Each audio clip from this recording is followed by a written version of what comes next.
இயேசுவுக்கே புகழ். உயிர்ப்பு பெருவிழா வாசகங்கள்.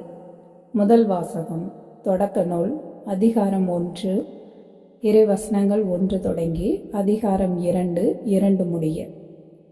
தொடக்கத்தில் கடவுள் விண்ணுலகையும் மண்ணுலகையும் படைத்த பொழுது மண்ணுலகு உருவற்று வெறுமையாக இருந்தது. ஆழத்தின் மீது இருள் பரவியிருந்தது.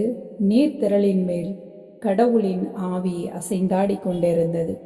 அப்பொழுது கடவுள் ஒளி தோன்றுக என்றார். ஒளி தோன்றிற்று.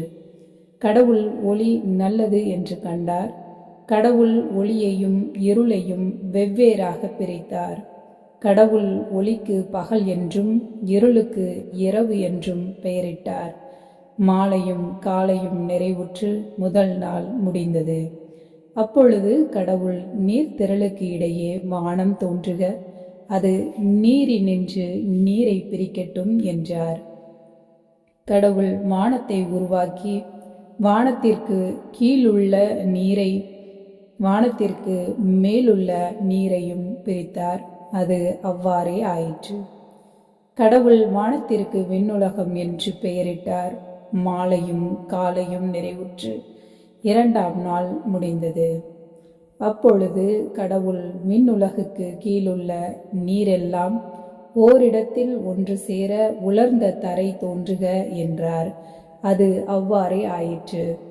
கடவுள் உலர்ந்த தரைக்கு நிலம் என்றும் ஒன்று திரண்ட நீருக்கு கடல் என்றும் பெயரிட்டார். கடவுள் அது நல்லது என்று கண்டார்.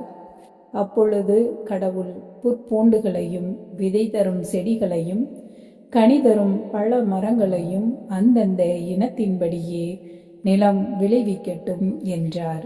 அது அவ்வாறே ஆயிற்று. புற்பூண்டுகளையும் விதையை பிறப்பிக்கும் செடிகளையும் கனிதரும் மரங்களையும் அந்தந்த இனத்தின்படி நிலம் விளைவித்தது.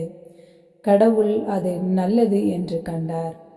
மாலையும் காலையும் நிறைவுற்று மூன்றாம் நாள் முடிந்தது.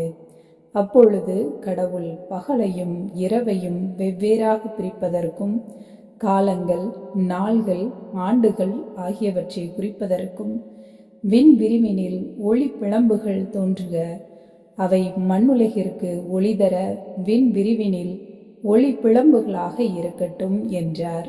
அது அவ்வாறே ஆயிற்று. கடவுள் இருவரும் ஒளி பிழம்புகளை உருவாக்கினார். பகலை ஆள்வதற்கு பெரிய ஒளி பிழம்பையும் இரவை ஆள்வதற்கு சிறிய ஒளி பிழம்பையும் மற்றும் விண்மீன்களையும் அவர் உருவாக்கினார். கடவுள் மண்ணுலகிற்கு ஒளி தர விண்ணுலக வானத்தில் அவற்றை அமைத்தார். பகலையும் இரவையும் ஆள்வதற்கும் ஒளியையும் இருளையும் வெவ்வேறாக பிரிப்பதற்கும் அவற்றை அமைத்தார். கடவுள் அது நல்லது என்று கண்டார்.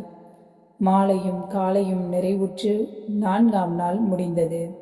அப்பொழுது கடவுள் திரளான உயிரினங்களை தண்ணீர் தோற்றுவிப்பதாக, விண்ணுலக வானத்தில் நிலத்திற்கு மேலே பறவைகள் பரப்பனவாக என்றார். இவ்வாறு கடலின் பெரும் பாம்புகளையும் திரள் திரளாக நீரில் நீந்தி வாழும் உயிரினங்களையும் இறக்கை உள்ள எல்லாவித பறவைகளையும் அவ்வவற்றின் இனத்தின்படி கடவுள் படைத்தார். கடவுள் அது நல்லது என்று கண்டார். கடவுள் அவற்றிற்கு ஆசி வழங்கி பழுகி பெருகி கடல் நீரை நிரப்புங்கள், பறவைகளும் மண்ணுலகில் பெருகட்டும் என்று உரைத்தார். மாலையும் காலையும் நிறைவுற்று ஐந்தாம் நாள் முடிந்தது. அப்பொழுது கடவுள் கால்நடைகள் ஊர்வன காட்டு விலங்குகள் ஆகியவற்றை அவ்வவற்றின் இனத்தின்படி நிலம் தோற்றுவிப்பதாக என்றார். அது அவ்வாறே ஆயிற்று. கடவுள் காட்டு விலங்குகளையும் கால்நடைகளையும் நிலத்தில் ஊர்வன யாவற்றையும் அவ்வவற்றின் இனத்தின்படி உருவாக்கினார். கடவுள் அது நல்லது என்று கண்டார். அப்பொழுது கடவுள் மானிடரை தம் உருவிலும் தம் சாயலிலும் உண்டாக்குவோம்.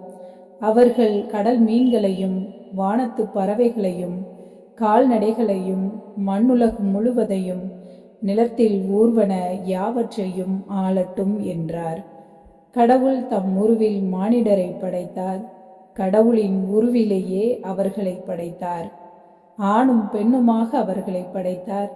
கடவுள் அவர்களுக்கு ஆசி வழங்கி, பலுகி பெருகி மண்ணுலகை நிரப்புங்கள், அதை உங்கள் ஆற்றலுக்கு உட்படுத்துங்கள்.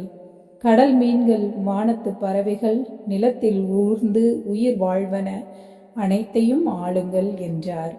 அப்பொழுது கடவுள் மண்ணுலகெங்கும் உள்ள விதை தரும் செடிகள், பழ மரங்கள் அனைத்தையும் உங்களுக்கு நான் கொடுத்துள்ளேன், அவை உங்களுக்கு உணவாகட்டும். எல்லா காட்டு விலங்குகள், வானத்து பறவைகள், நிலத்தில் ஊர்வன ஆகிய அனைத்து உயிரினங்களுக்கும் பசுமையான செடிகள் அனைத்தையும் நான் உணவாக தந்துள்ளேன் என்றார். அது அவ்வாறே ஆயிற்று. கடவுள் தாம் உருவாக்கிய அனைத்தையும் நோக்கினார். அவை மிகவும் நன்றாயிருந்தன. மாலையும் காலையும் நிறைவுற்று 6ஆம் நாள் முடிந்தது.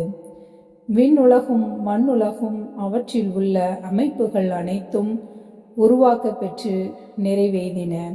மேலும் கடவுள் தாம் செய்த வேலையை 7ஆம் நாளில் முடித்திருந்தார். அவர் தாம் செய்த வேலைகள் அனைத்தையும் நிறைவு பெறச் செய்து 7ஆம் நாளில் ஓய்ந்திருந்தார். இது ஆண்டவரின் அருள்வாக்கு.